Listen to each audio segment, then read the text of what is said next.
Suspense.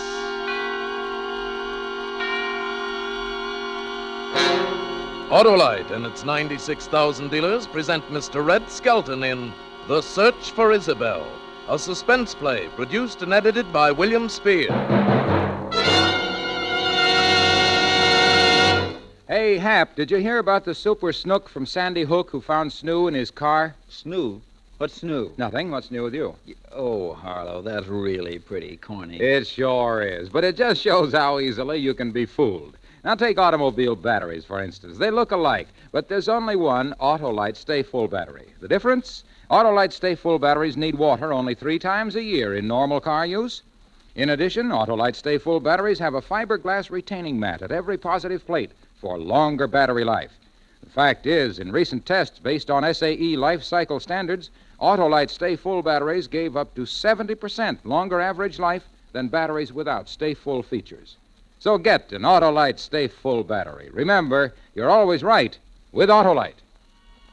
And now, with The Search for Isabell, and with the performance of Red Skelton, Autolite hopes once again to keep you in suspense.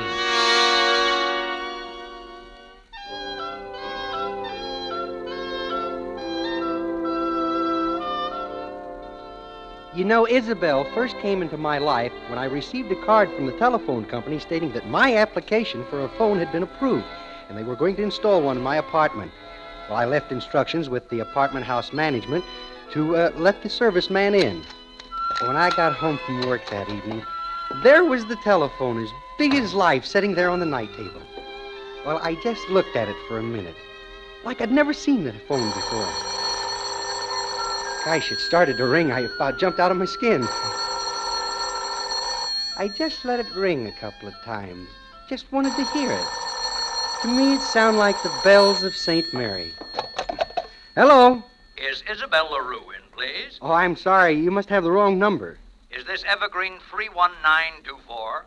Take a look. Yes, Evergreen 31924. Well, isn't Miss LaRue there?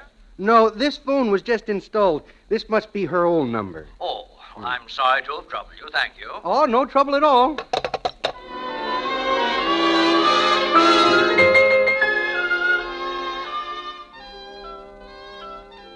I wouldn't have thought much about the call, except by next Saturday I'd had a dozen more just like it. And most of them were men. But it interested me. Any gal that gets around like that must interest a guy. So I decided that the next time I would try to find out a little further. Hello? Harold Mason's office calling for Miss LaRue. Oh, yes. Put him on. Just one moment. Hello, Miss Isabell LaRue. Mr. Mason calling. Well, Miss LaRue will be right here. Put Mr. Mason on. Hello, Isabel. Harold. Well, this isn't Isabell. Who is this? Well, you see, this is Dick Brown. Isabell LaRue used to have this number. You know, I would appreciate it very much if you could tell me any other way I could get a hold of her. You see, I get quite a few calls and... Hello? Hello, Mr. Mason? Hello? He hung up. Why, I don't know. But one thing I found out was that little Isabell, if nothing else, must know the right people. A guy like Mason, who has got to go through 2 secretaries to make a phone call, must have a couple of chips. She was beautiful, no doubt about that. She must have to be to get so many calls from so many different guys, and the right kind, too. She was very mysterious. Or why else would they hang up when I ask about her? She was tall, willowy, very sophisticated, a blonde. No, a brunette, and a lot of fun. I drew a mental picture of her as a gag just to see how close I'd come when I actually met her. Well, I finally dozed off. She must be beautiful and lovely. Beautiful, tall. Maybe a redhead.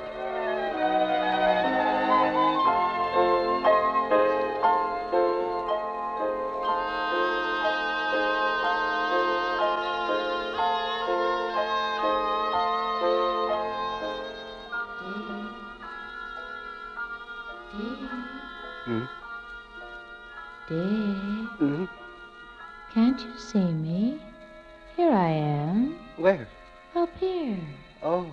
That's it. Come on, just a little further. That's a boy. You're Who else? Isabell. Of course. Oh, you are lovely. So beautiful. Just as I pictured. Thanks, Dick. You're pretty swell yourself. Oh, what am I? Come here. Oh? Well, you wouldn't. Afraid?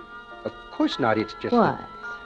Well, what are you doing with me? I'm just a common bank clerk.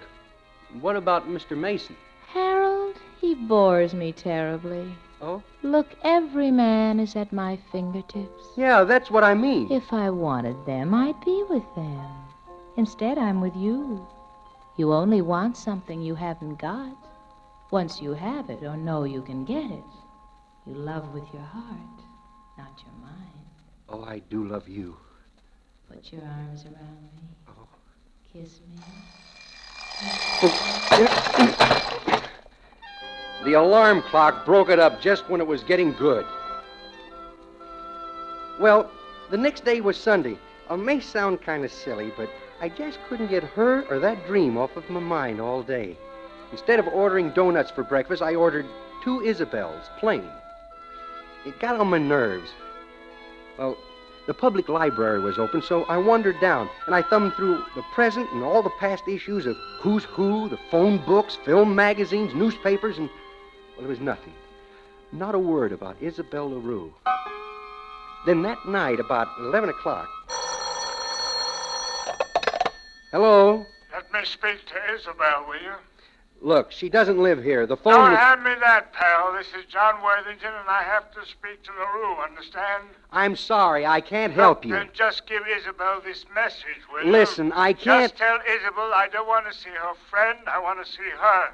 And if she don't call me by tomorrow morning and tell me she'll give me another chance, that'll be all. Get it? Okay. And it'll mean plenty of trouble, too. I'll come down there to the Beverly Towers and really put on an act that she won't forget. Yeah.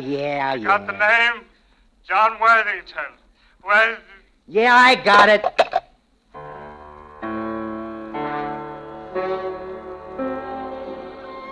Well, I didn't give it much thought then. That particular phone call to Isabell, that is.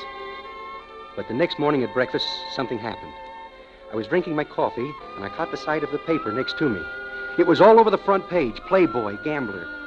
John Worthington leaps to his death from the top of the Beverly Towers.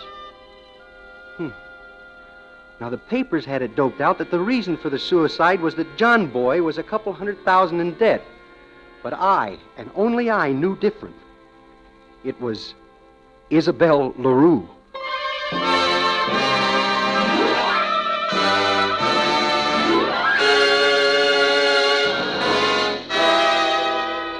Autolite is bringing you Mr. Red Skelton in The Search for Isabell, tonight's production in radio's outstanding theater of thrills, Suspense.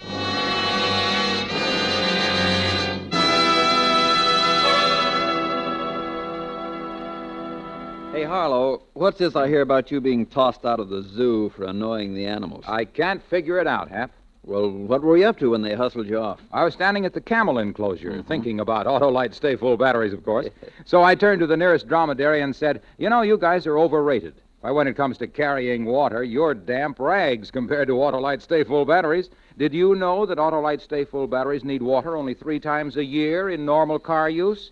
Well, that camel just curled up and cried. And that's when you were bounced? Mm-hmm. But on the way out, I told the keeper that Autolite Stay Full batteries have over 3 times the liquid reserve above the plates than ordinary batteries. In addition, each one of these positive plates is protected with a fiberglass retaining mat for longer battery life.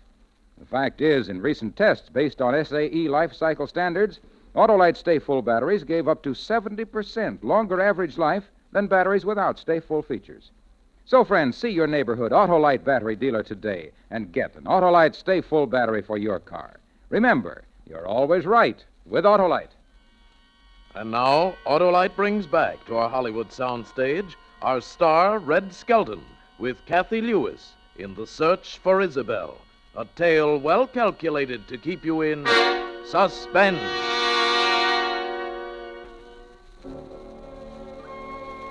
Yes, sir, this millionaire playboy and gambler, John Worthington, had jumped to his death from the top of the Beverly Towers. I knew it was on account of LaRue. And the worst part of it was that 2 or 3 times during the day I caught myself not blaming him. I dreamed about her all the time now. It was getting so bad that I was actually fond of going to sleep so I could meet her again. And suddenly one night, just as I was dropping off, I thought of something. The Beverly Towers. A clue.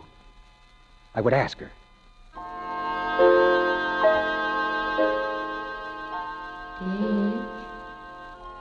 Dick. Dick. I love you. I love you. Isabell, are you at the Beverly Towers? Where else? Thanks, honey.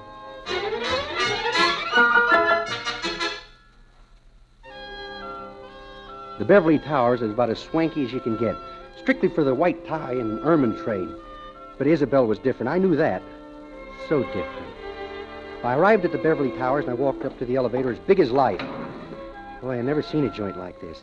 The elevators were even gilded. Your floor, sir? Well, I'm from the FBI, a T-man. What apartment is Miss Isabell LaRue's? LaRue? Well, I shouldn't tell you, but, for how much? Money? The United States government don't tip, my boy. Yeah. It's 903. But look, I think you better get your information across the street, huh?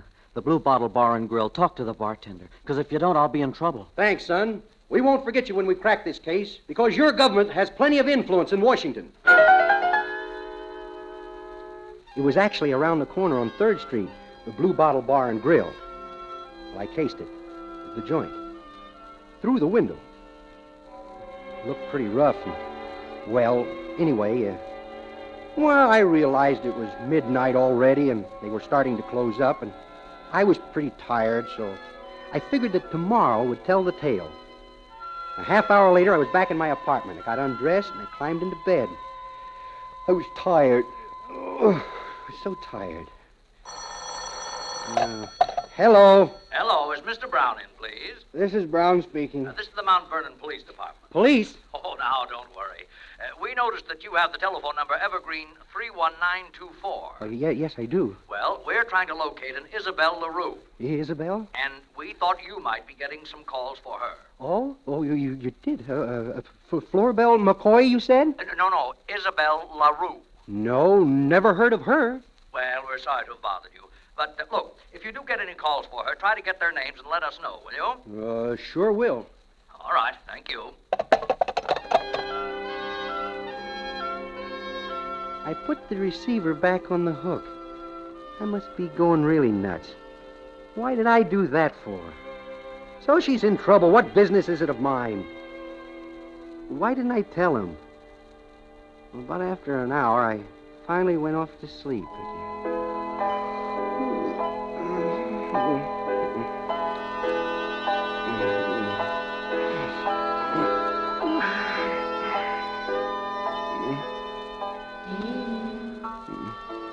Dick. Darling, come here. Isabell, look, why don't you let me alone? I don't want to, darling. Do you love me? Well, what difference does that make? A great deal. Tell me.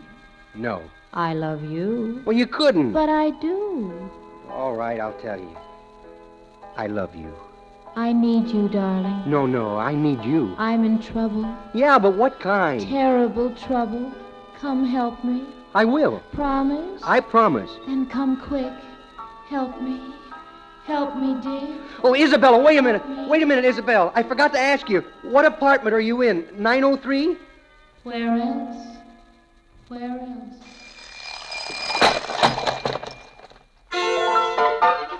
It was 7:30, and by 8:15 that morning, I was standing in front of 903. I was shaking like a leaf. I could feel my lower lip start to quiver. It always does that when I get nervous. I knocked softly. Twice. I waited. There was no answer. I was holding one of my new calling cards in my left hand, and I could feel it getting wet. Oh? What do you want? Well, does the...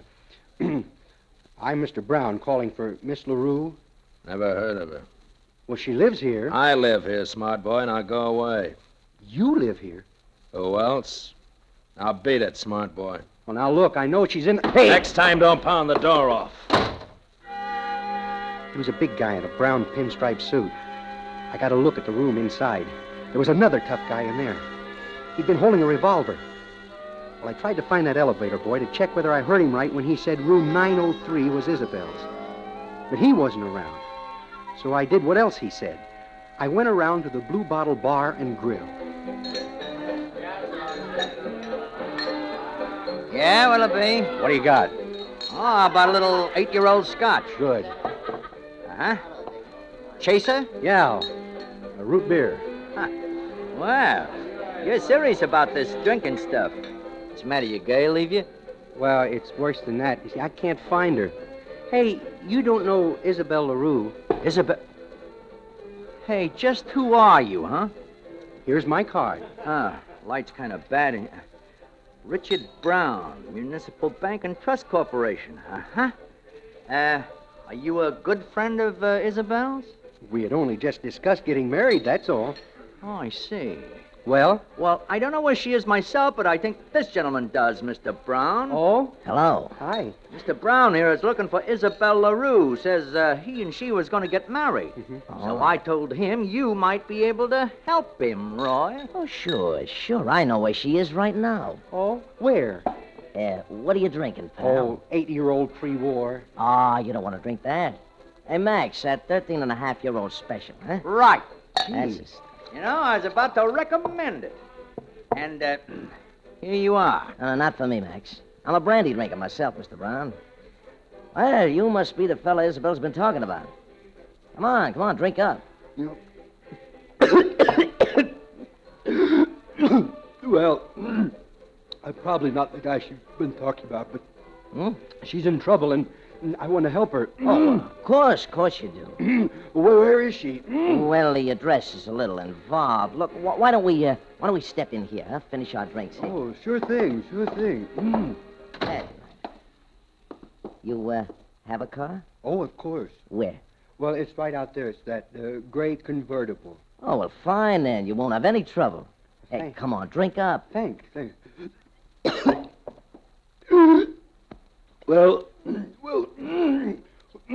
Well, how long have you known the delightful Isabell? Miss LaRue, that is, Mr. Just call me Roy. Oh, thanks, Roy. Forget it. Come on, a toast. A toast to Isabell. The one and only Isabell LaRue. To Isabell, wherever she may be.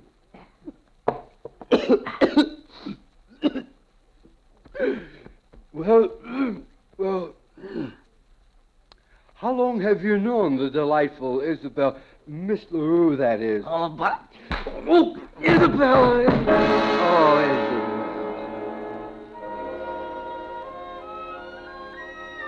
Well, next, I knew for sure I was back at my apartment with enough bandages around my head to pass for a Hindu Swami, which is maybe what I should have done. I was lying on the bed, and my left hand was clutched one of my own cards. On the back of it was scrawled, "It's a misdemeanor and so forth to say you are a member of the FBI unless such is true. Lay off trying to contact I. LaRue. Signed, sincerely, your FBI." Oh, my head was throbbing like a trip hammer. I reached over and took a couple of aspirins, and in a few minutes I was off again in the land of Nod.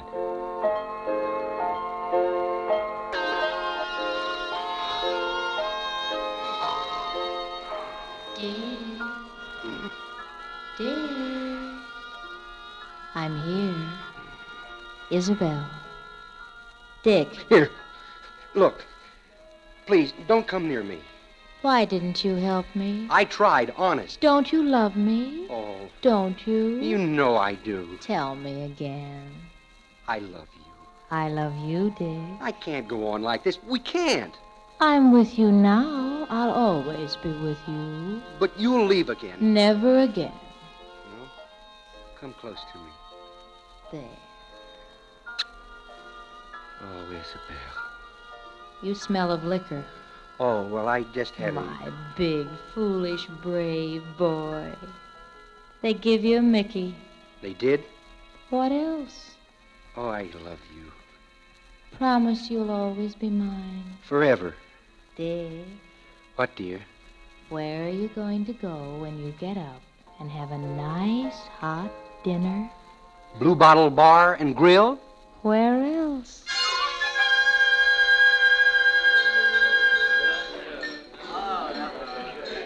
As I walked in, I detected a hush fall over the patrons. The bartender hadn't seen me yet. But when he did, his face turned the same color as the dish towel he was wearing over one shoulder. Hey, give me the same as you gave me before, only this time not so strong. Oh, it's you. Yeah, Brown's the name. You want to see a card? I remember. That was a scotch, wasn't it? Yeah, you got a good memory. But not that 13-and-a-half-year-old stuff this time. Oh, sure. Hurt your head, sir? No, I always wear bandages. It holds my hair down. Pour above the bar if you don't mind, so I can see it. Oh, sure. There, that's better. Now, where is Isabell LaRue? Oh, really? I didn't have nothing to do with it. Come on, out with it. Where is she? Please, she's in 903 Beverly Towers. 903, just as I suspected. Mr. Brown, don't tell nobody. I told you that they'll kill me. Oh, no, they won't. Thanks for the scotch.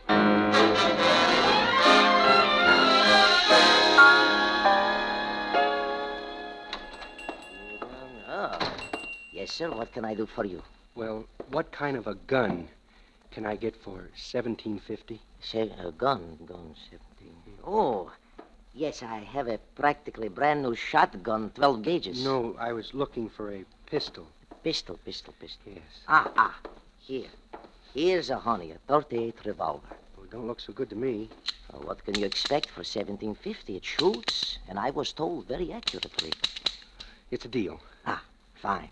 You will have to sign some forms here and some identification, state law.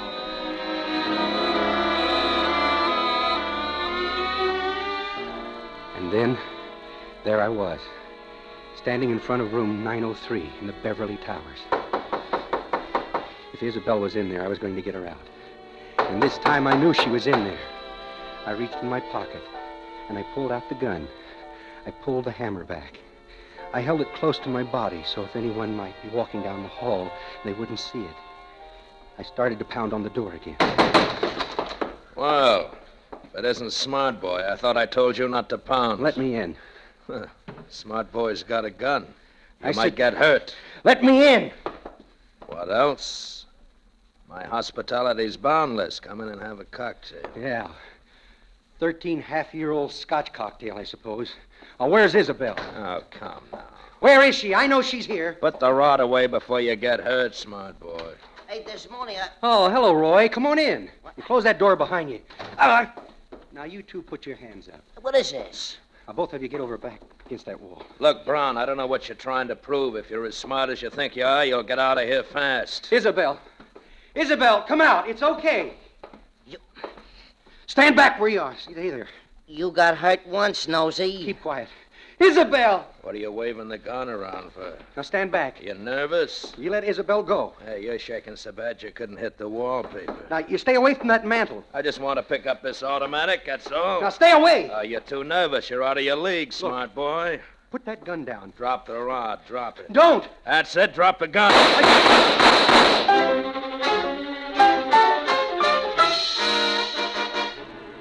Well, the cops were there before the last bullet had left my gun. They slapped handcuffs on me and both of them. Apparently, the only thing I'd shot was the gun out of Desimoni's hands, a feat for which I'm still being complimented for. Well, the lieutenant looked across the desk at me with real respect. Gosh. Yes, sir. I gotta hand it to you, my boy. Takes nerve to walk in on a guy like Desimoni. Who's Desimoni? What do you mean? Tony Desimoni, the guy who tried to murder you. Yeah, but so what? What does he do? You didn't know. The biggest racketeer and bookmaker alive. Oh, yeah, it takes nerve.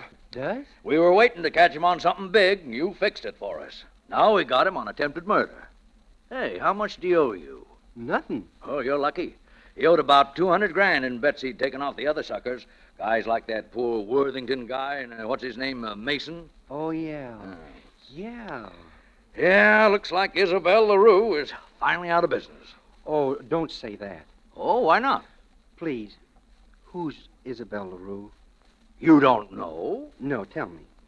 Oh, you're kidding. No, I'm not. Who is she? You don't know how it works, huh? Well, look, all bookies use fronts. Fronts? You mean Isabell is a front for Tony Desimoni? No. Isabell LaRue is Tony Desimoni. There is no such person as Isabell LaRue. No. Oh, no. Oh, well, that isn't so. What? Now, will you tell me why you went to all of this trouble? Well, you see, there was a girl, and, she's... Oh, you wouldn't understand. Tony Desimoni is up in prison now. Now, wouldn't this be true if Tony Desimoni was the same as Isabell LaRue? She wouldn't be coming to see me anymore, now, would she? Well, you'll have to excuse me now because it's a little late, and, I got to turn in, and besides, we want to be alone. I'm sure you'll understand.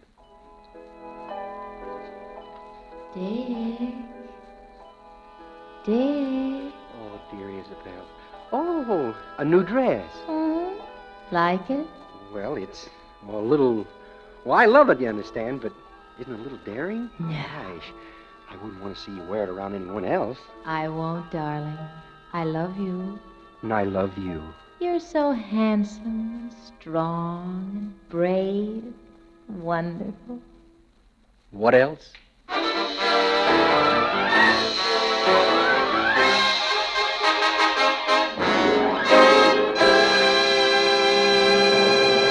Suspense, presented by Autolite. Tonight's star, Red Skelton, with Kathy Lewis. Well done, Red Skelton, well done. Well, thank you, Harlow. I've heard you as a comedian, now as a dramatic actor. But look, have you ever done any commercial work? What, didn't you see me sell full of brushes? Oh, yeah, I forgot that. Yeah, do you want me to sell some of your Autolite Stay Full batteries now? Red, they practically sell themselves. Especially after we tell people that Autolite Stay Full batteries need water only 3 times a year in normal car use. What else? Well, that's right, Ed. It figures that way because Autolite Stay Full batteries are star performers, just like the 400 other products made by Autolite for cars, trucks, planes, and boats in 28 Autolite plants coast to coast. Autolite also makes complete electrical systems for many makes of America's finest cars. Batteries, spark plugs, generators, starting motors, coils, distributors, all engineered to fit together perfectly, work together perfectly because they're a perfect team. So, friends, don't accept electrical parts supposed to be as good. Insist on and get Autolite original factory parts at your neighborhood service station, car dealer, garage, or repair shop. Remember, you're always right with Autolite.